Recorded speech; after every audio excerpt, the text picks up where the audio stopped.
Hi,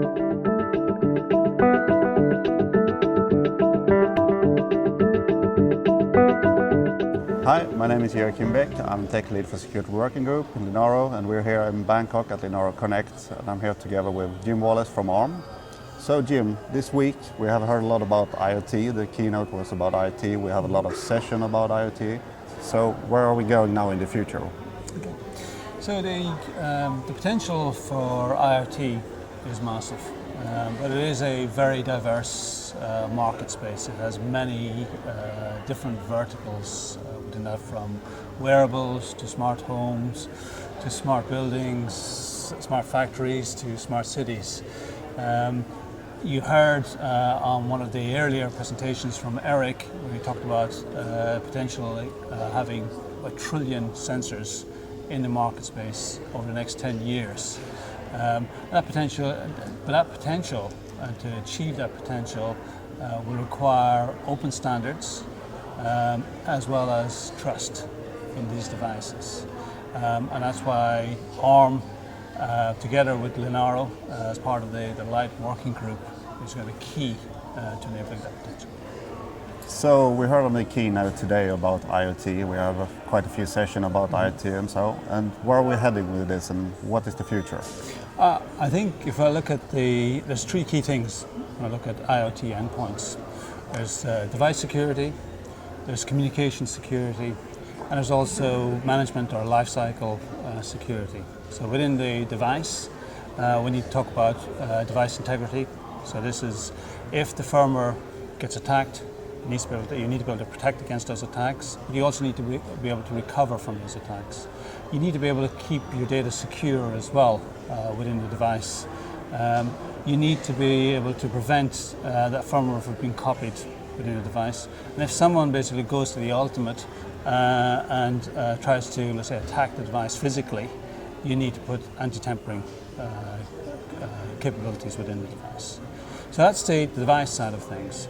From the communications point of view, you need to be able to make sure, let's say, that your link is secure, it's encrypted. And from you also need to be able to authenticate your device on the network. So when you link the IoT endpoint to the server, that needs to be authenticated, so you really are talking to who you think you're talking to. And finally, it's about management security or lifecycle security. So right from the very beginning, when you inject the secure keys in the device, to when you boot the device, but also when the device is in the field, being able to update that device over the air securely. So they're the 3 key things that we need to make sure that are in place when we launch these next generation of devices.